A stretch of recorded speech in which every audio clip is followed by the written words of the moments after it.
pleased to have Neil McCabe back with us, conservative commentator, editor of Guns and Patriots newsletter, gunsandpatriots.com. And hey, Neil, welcome back.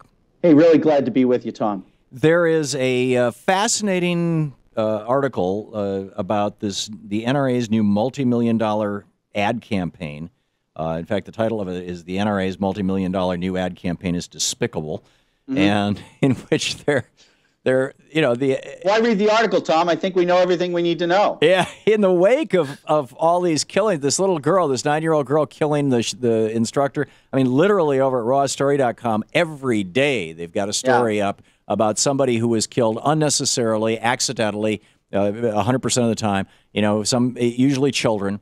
And because these things happen not just every day, they happen every couple hours in the United States of America. Well, it's a big country, Tom, and there's a lot of people who have guns, and unfortunately, there are accidents, just like there are accidents with people crossing the street, and there are accidents, people accidentally hanging themselves with belts, and so we don't outlaw belts. I mean, it's just one of those things. Well, if we're 5% of the world's population, if we and we have 50% of the world's private guns in private hands.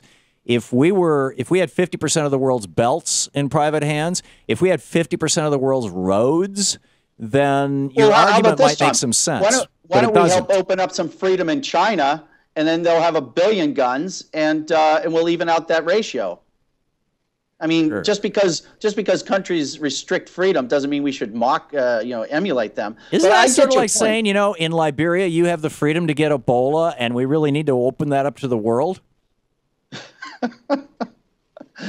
No, Tom, I don't mean that we should all get Ebola or that's not guns kill people. I mean, guns are a major public health. In fact, they're one of the leading causes of accidental death in the United States, and second or third to car accidents. So if this is a major public health problem, just like Ebola is a major public health problem, why is the NRA opposed to our dealing with it as such? In fact, why have they paid Republican congressmen to pass a law that makes it a crime for the guys at the CDC to compile gun death statistics?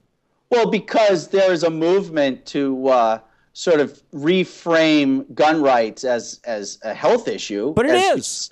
Well, not everybody accepts that, Tom. Well, when people die from something, how is that not public health? Well, Tom, I think it's already against the law to kill people, and I think that everyone understands. These are accidental deaths, Neil. Well, everyone understands. Accidental deaths are not against the law. But accidents happen, so people fall off the stairs, and so people don't use the railing. I mean, there are things that happen. This is, this girl shooting the instructor with the Uzi was a horrific accident.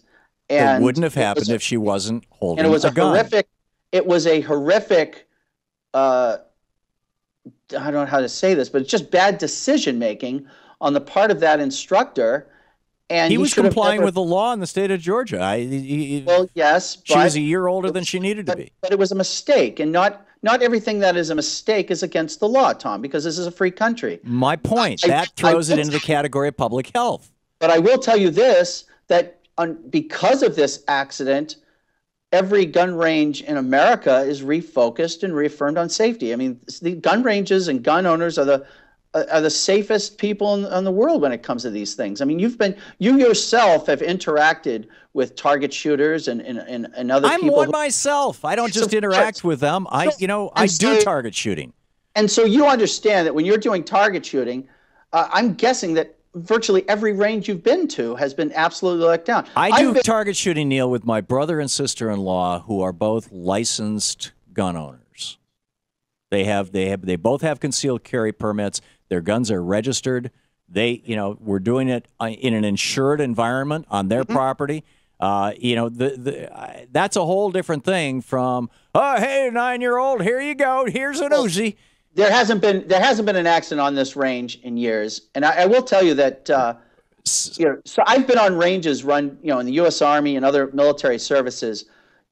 Marines get shot every year accidentally. Marine ranges are certainly not lax, goofy environments. General Petraeus was shot in a range accident before he deployed Neil, to Iraq? soldiers have to have guns. Yes, they do. The guy who's living next door to you doesn't. He may want to, though. If he wants to, let him do it in a way that is safe. Let him do it. Let him have a locked gun cabinet.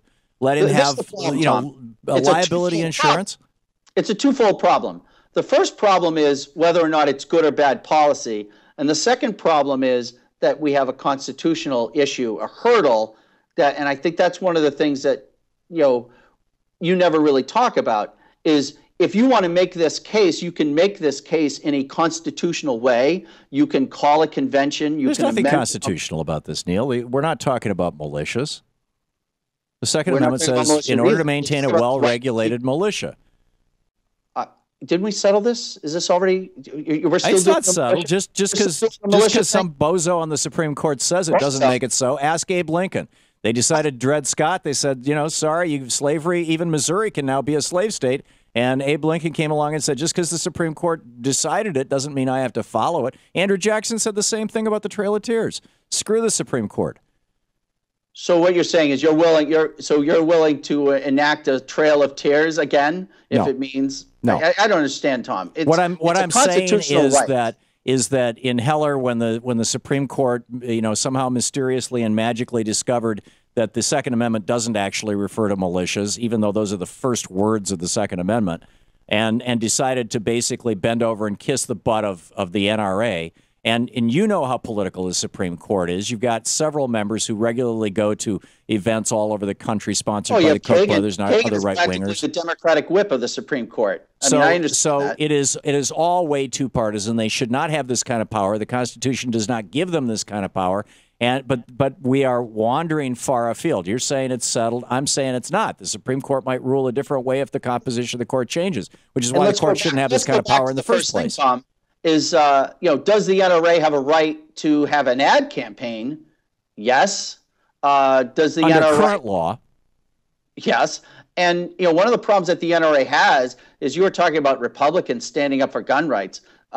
That's a shocking mischaracterization of the Republican Party's activities when it comes to gun rights. The Republican Party has done nothing for gun rights, and the NRA. The Republican Party has made it a felony for an employee at the Centers for Disease Control to simply compile statistics on gun deaths. How is that doing nothing for the NRA? That's the biggest wet kiss I've ever heard of. Well, Tom, it's a felony to spend money that isn't appropriated by Congress. So, yes. You're describing the mechanism by which they made it illegal It's also so anything else that someone did on their own. No, this is not included. This is specifically excluded, Neil, by law. Yes, because it's something we don't want them doing. We want them I would like them doing it. If you've got 5, 10, 15,000 people a year dying from gun accidents, that's right up there with major causes of death. I'd like to know why. We'd all like to know why, Tom. Well, I can tell you why. It's because we're 5% of the world's population. We have half the guns in civilians' hands in the world. I swear, Tom. Say what? More guns in China. More guns in China. Okay. Well, you never know, Neil. Neil McCabe, conservative commentator at gunsandpatriots.com. Thanks for dropping by, Neil. Thank you, Tom. Bye-bye. It's always good talking with you. We'll be back.